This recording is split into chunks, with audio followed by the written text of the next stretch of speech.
Hi friends, containment board की तरफ से जूनियर इंजीनियर के लिए एक रिक्रूटमेंट निकल के आ रही है। कुछ इंपॉर्टेंट पॉइंट्स के बारे में बात करेंगे। सबसे पहले ये एक फुल टाइम सरकारी नौकरी रहने वाली है। सेकंड, यहाँ पर diploma BE B Tech civil engineering वाले अप्लाई कर सकते हैं। हाँ, फ्रेशर्स एलिजिबल है, गेट स्कोर की कोई रिक्वायरमेंट नहीं है।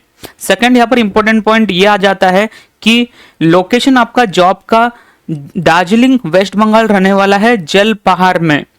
तो फॉर्म एप्लीकेशन के लिए इन्होंने ऑल इंडिया से एलिजिबल करके रखा है, यानी कि आप इंडिया से किसी भी स्टेट से बिलोंग करते हो तो आप फॉर्म को अप्लाई कर सकते हो। लेकिन एग्जाम के लिए तो आपको वेस्ट बंगाल ही जाना पड़ेगा और एग्जाम के लिए जाने और आने का कोई फीस आपको रिइंबर्स नहीं किया जाएगा। आपको अपने खर्चे से ही आना जाना करना पड़ेगा। तो ये सारी कंडीशन रखी गई है। अगर आप इस क्राइटेरिया में फुलफिल होते हो तो वीडियो को आगे कंटिन्यू कर सकते हो। तो स्टार्ट करते हैं। तो यहाँ पर लोकेशन की बात हम पहले से कर चुके हैं। जल पहाड़ दार्जिलिंग वेस्ट बंगाल का आपका रहने वाला है। फॉर्म एप्लीकेशन ऑलरेडी स्टार्ट हो चुका है। Candidate applying for more than one post, आपको एक पोस्ट के लिए एक फॉर्म भरना है। मतलब अगर आप और भी पोस्ट के लिए भरना चाहते हो तो आपको अलग से फॉर्म भरने पड़ेंगे और अलग से पेमेंट भी करना पड़ेगा। लास्ट डेट फॉर्म का दिया है 20 जनवरी। 20 जनवरी को लास्ट डेट है, लेकिन लास्ट डेट का जरा सा ख्याल रखना, क्योंकि आपको जो एप्लीकेशन है वो बाई पोस्ट भेजना है। इसका मतलब आपको करीब करीब एक हफ्ता पहले ही पकड़ के चलना पड़ेगा। अराउंड 1 हफ्ता तो लगने ही वाला है बाई पोस्ट से फॉर्म पहुंचने के लिए इनके ऑफिस तक। तो एक हफ्ता पहले की डेट पकड़ के चलना, लास्ट डेट। तो आगे हम बात करेंगे यहाँ पर नंबर्स ऑफ वैकेंसीज की तरफ से। तो थोड़ी सी चौंका देने वाली है कि यहाँ पर सिर्फ एक वैकेंसी निकाली गई है। जो आपका पोजीशन रहने वाला है वो सैनिटरी इंस्पेक्टर का रहेगा। यहाँ पर डिप्लोमा इन सिविल इंजीनियरिंग वाले अप्लाई कर सकते हैं, B B Tech in civil engineering वाले अप्लाई कर सकते हैं।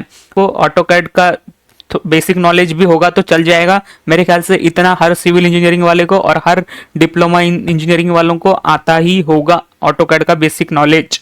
तो एक वैकेंसी है यहाँ पर। अगर आप अप्लाई करना चाहते हो, वेस्ट बंगाल के आसपास हो तो आप अप्लाई कर सकते हो, क्योंकि आपको पे स्केल अच्छा देखने के लिए मिल रहा है। 32,100 आपका बेसिक पे रहने वाला है। इस बेसिक पे पे आपको गवर्नमेंट नॉर्म के हिसाब से अलाउंस और पर्क्स मिलने वाले हैं, जिसके बाद आपका सैलरी 80,000 के ऊपर टच करेगा। तो एक अच्छी खासी सैलरी आपको देखने के लिए मिल रही है यहाँ पर। तो अगर आप वेस्ट बंगाल के आसपास से भी बिलोंग करते हो तो आप अप्लाई कर सकते हो। हालांकि ऑल इंडिया एलिजिबिलिटी रखा है तो वो आपके ऊपर है, आपको भरना है कि नहीं। आगे और भी पोस्ट आती है, जैसे कि एलडीसी, जहां पर सेकेंडरी 10th वाले पास वाले अप्लाई कर सकते हैं। उनके लिए भी सैलरी अच्छी खासी देखने के मिल रही है। 22,700 बेसिक पे रहने वाला है। इसका मतलब आपकी सैलरी 50,000 के ऊपर जाएगी अगर हम सारा एलाउंस और पर्क्स यहाँ पर जोड़ दे तो। प्यून की भी यहाँ पर सैलरी अच्छी खासी देखने मिल रही है, जो कि 17,000 है, बेसिक पे है। और सफाई कर्मचारी की भी 70,000, नाइट गार्ड की भी 17,000 और फॉरेस्ट गार्ड की भी 17,000 सैलरी देखने मिल रही है बेसिक पे। अलाउंस और पर्क्स जुड़ने के बाद आपकी सैलरी 35 to 40 टच करेगी। तो यहाँ पर अपर एज लिमिट 35, 30, हम सैनिटरी इंस्पेक्टर के लिए बात करेंगे तो 30 रखी गई है और मिनिमम 21 रखी गई है।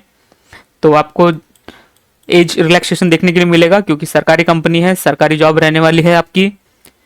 तो यहाँ पर जो एप्लीकेशन की फीस आपको भरनी है, सारा ऑफलाइन मोड है, यहाँ पर कोई ऑनलाइन मोड नहीं है। तो डिमांड ड्राफ्ट आपको करना पड़ेगा। एक कंपनी का नाम यहाँ पर दिया गया है, इसके फेवर में आपको डिमांड ड्राफ्ट करना पड़ेगा। फीस यहाँ पर लिखा गया है, अगर आप यूआर और ओबीसी हो तो 500, SC ST हो तो 250, वुमेन 250, पीडब्ल्यूडी हो तो 0 रुपीज पे करना है, एक्स सर्विसमैन हो तो 500, ट्रांसजेंडर हो तो 250, डिपार्टमेंटल अगर कैंडिडेट हो तो आपको 500 भरना पड़ेगा। तो सारा आपको डिमांड ड्राफ्ट के थ्रू करना है, ऑफलाइन पेमेंट। तो फॉर्म जैसे कि मैंने कहा था, लिंक मैं आपको डिस्क्रिप्शन बॉक्स में प्रोवाइड कर दूंगा। यहाँ पर कंटेनमेंट बोर्ड की ऑफिशियल वेबसाइट है। तो यहाँ पर आप क्लिक करोगे तो एप्लीकेशन फॉर्म PDF डाउनलोड हो जाएगा। उस PDF को डाउनलोड करके आपको ऑफलाइन फिल करके इनके एड्रेस पे पोस्ट करना है। सारे डॉक्यूमेंट्स को अटैच करने के बाद कौन से डॉक्यूमेंट्स है वो सारे PDF में मेंशन्ड है, डाउनलोड करके पढ़ लेना। एडमिट कार्ड, जो भी एलिजिबल कैंडिडेट्स होंगे उनको एडमिट कार्ड उनके ईमेल पे आ जाएगा या फिर पोस्ट पे आ जाएगा। ईमेल पे ही आपको एडमिट कार्ड मिल जाएगा। Date and time, venue of the examination इनके वेबसाइट पे पब्लिश हो जाएगा। मोड ऑफ सिलेक्शन, तो तो यहाँ पे आपका रिटन टेस्ट होने वाला है। जैसे कि मैंने आपको पहले ही बता दिया था कि रिटन टेस्ट के लिए आपको हो सकता है वेस्ट बंगाल जाना पड़ेगा। इन्होंने वेन्यू बताया नहीं है, ये भी बताया नहीं है कि वेन्यू वेस्ट बंगाल होने वाला है, लेकिन मैं अज्यूम कर रहा हूँ क्योंकि ऑलरेडी जितने भी कंटेनमेंट बोर्ड्स की तरफ से एग्जाम होते हैं वो उनके ही स्टेट में रखा जाता है और उनके ही रीजन में रखा जाता है, तो उसी को मद्देनजर रखते हुए तो वेन्यू आपका वेस्ट बंगाल ही हो सकता है। तो आपका रिटन टेस्ट 180 मिनट्स के लिए रहेगा। ऑब्जेक्टिव टाइप क्वेश्चन रहेंगे आपके रेस्पेक्टिव ब्रांचेस के ऊपर, और स्किल टाइप आपको मिलेगा जहाँ पर सिविल इंजीनियरिंग के क्वेश्चंस आपको पूछे जाएंगे। Total station and QGIS land surveying skill text के लिए इसका पूरा जो सिलेबस होता है वो नीचे दिया गया है, हम उसके ऊपर भी नज़र मारेंगे एक। तो बाकी प्यून, सफाई कर्मचारी, नाइट गार्ड के लिए भी एग्जाम रहने वाले हैं written test. Eligibility criteria, the candidate must be citizen of India, इन्होंने इतना ही रखा है, कोई ऐसा मेंशन नहीं किया है कि आपको सिर्फ वेस्ट बंगाल का ही डोमिसाइल होना कंपलसरी है करके, ऐसा कुछ नहीं है। ऑल इंडिया से कहीं से भी अप्लाई कर सकते हैं। और सिलेबस के बारे में बात करेंगे, यहाँ पर नॉन टेक और टेक का कॉम्बिनेशन रहने वाला है। सैनिटरी इंस्पेक्टर की पोस्ट रहेगी हमारी, तो general awareness, numerical aptitude, English comprehension, general intelligence, reasoning और सिविल इंजीनियरिंग, पूरा नॉन टेक और टेक का कॉम्बिनेशन है, जैसे कि गेट में होता है। लेवल थोड़ा नीचे होगा, गेट का लेवल नहीं देखने के लिए मिलेगा आपको, SSC लेवल देखने के लिए मिलेगा। सिलेबस पूरा डिटेल में एक्सप्लेन किया है कि जनरल इंटेलिजेंस में से क्या क्या पूछा जाएगा, अवेयरनेस में से न्यूमेरिकल एप्टीट्यूड, पूरा इन्होंने एकदम ही एक्सप्लेन कर दिया है कि सिलेबस में क्या क्या पूछेंगे करके। यहाँ पर आपको no TADA will be paid for the candidate appearing for examination या फिर स्किल टेस्ट, जो मैंने आपको पहले ही कहा था कि आपको अपना खर्चा करके ही एग्जाम के लिए जाना पड़ेगा, इनके और से आपको कोई पैसा वापस नहीं मिलेगा। एप्लीकेशन रजिस्टर्ड पोस्ट पे आपको स्पीड पोस्ट करना पड़ेगा, जो ऑलरेडी मैंने आपको बता दिया था कि डाउनलोड करके आप फिल करके भेज देना। डॉक्यूमेंट रिक्वायर्ड, तो सारे डॉक्यूमेंट्स पढ़ लेना अच्छे से, कौन से डॉक्यूमेंट्स आपको इसके साथ अटैच्ड करके भेजना है। अगर आप इस क्राइटेरिया में फेल होते हो तो आपका फॉर्म रिजेक्ट हो जाएगा। How to apply for post, by post ही करना पड़ेगा आपको।